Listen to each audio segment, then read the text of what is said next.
Hi, I'm Rick Kaler. Thanks for joining me. One area that few seniors prepare for is arranging for someone else to handle their financial affairs when they can no longer care for themselves. This is pretty easy to put off for three big reasons. First, there are a lot of difficult emotions involved with even the thought of losing our cognitive ability and the inherent freedom to financially care for ourselves. This is something that most of us have done for ourselves all of our lives.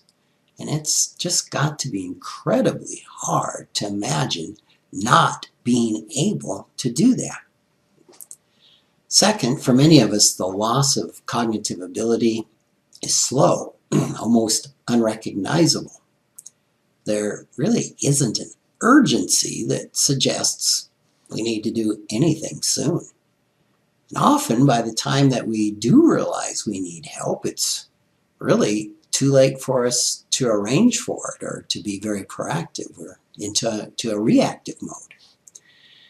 And finally, when we're in good health, we tend not to consider the possibility of a sudden catastrophic health event. It just doesn't occur to us. Yet such a crisis can leave us without a plan and no way in which to have any say in what happens. Fortunately, if you're reading this, you have time to prepare. The following information is based on the work of Carolyn McClanahan, who's an MD turned CFP.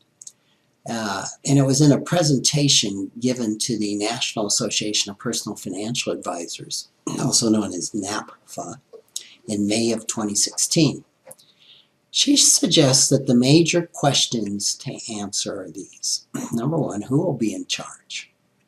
2, are the right documents in place? 3, how will you monitor your decline? 4, do you have a written investment policy? And 5, how will the transition occur? Let's look at each of these. First, who will be in charge? Choosing a trusted third party to take over bill paying, investment management, and other financial caretaking actions is really essential. Options would include, of course, a spouse, a child or other relative, a friend, a professional bookkeeper, or a financial planner. For couples, the odds that both partners won't lose their ability to handle financial affairs at the same time is pretty remote, although I have had it happen to one set of clients. If one spouse handles most of the money matters, it's pretty important that the non-involved spouse becomes involved in the bill-paying routine and understands some of the basics of the couple's finances. If you are the caretaking or surviving spouse, or if you're single, designating a financial caretaker is even more crucial. Are the right documents in place? The most important document is your power of attorney that names the person or organization who will be in charge of your finances. If the bulk of your net worth is in retirement accounts, annuities, jointly owned assets, another option is to create a living trust and place everything you own individually in it and identify the successor trustee who is in charge when you can no longer make decisions.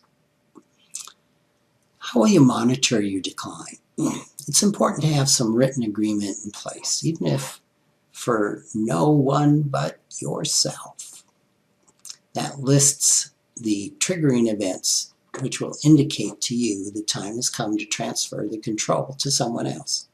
It's up to you to determine what these triggers are and to self-assess every few years. Do you have a written investment policy statement, and is it current? This is a good time to review your current investment policy, making sure that it's been updated to reflect your changing cash flow needs and asset allocation. You might also evaluate your ownership of any complicated and illiquid assets like real estate or closely held business interests. It may be wise to simplify and liquidate them while you're still capable of managing them before it's time to pass responsibility onto a surrogate. Once you've answered these 4 questions, it's time to consider the last question, and I'll address that one next week. How should the transition take place? Thanks for joining me.